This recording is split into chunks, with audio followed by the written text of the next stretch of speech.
teoria do reconhecimento ela é voltada, então, para o estudo das lutas por justiça de grupos minoritários que se sentem desrespeitados na sociedade. Então, tem duas correntes mais conhecidas, uma que começa com Taylor e chega a Honneth, e uma outra vertente norte-americana que é da socióloga Nancy Fraser. Então, essas teorias elas se voltam para grupos que se sentem desrespeitados e sofrem alguma injustiça na sociedade.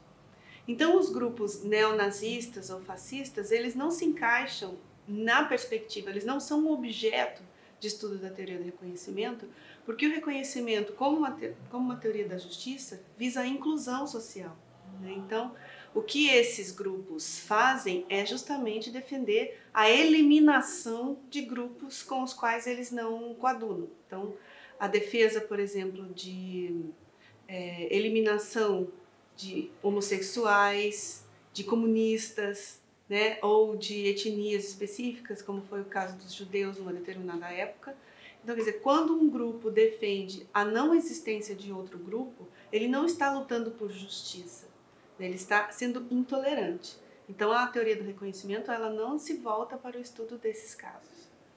No caso de intolerantes, o que significa intolerar os intolerantes?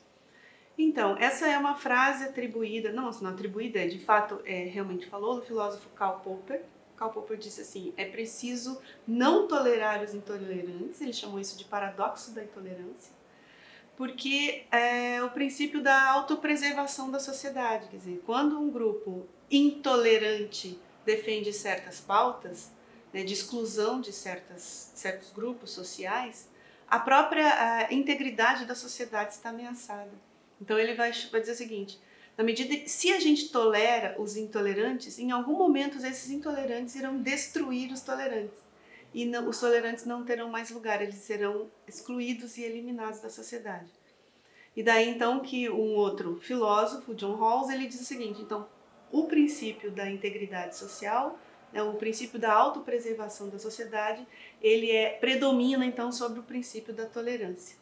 E daí, então, junto com Karl Popper, nós temos o paradoxo da tolerância, segundo o qual não é possível tolerar os intolerantes porque a própria existência da sociedade está ameaçada.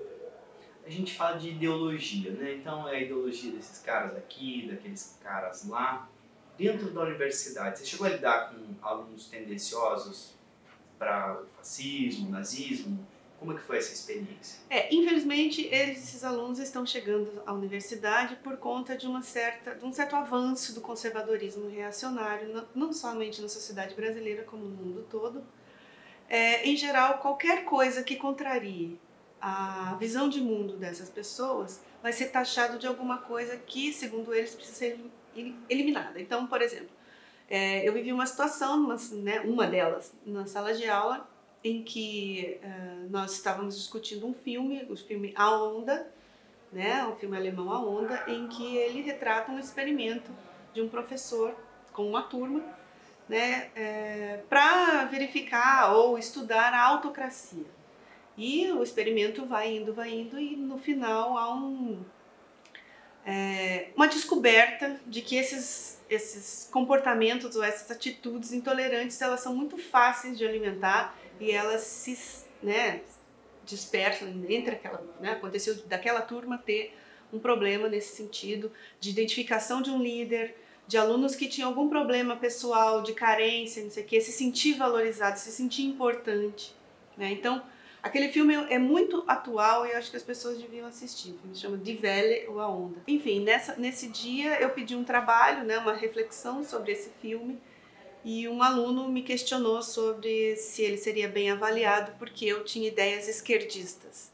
Pelo simples fato de eu estar discutindo o paradoxo da tolerância, justamente, e dizendo que direitos humanos são direitos universais, que é um valor universal que não está relacionado à direita ou esquerda, mas a uma questão humanista, né, de que já vem de muitos séculos. Então, essa questão de direitos humanos ser uma coisa de esquerda é claramente um indicativo da disseminação do princípio da intolerância na nossa sociedade.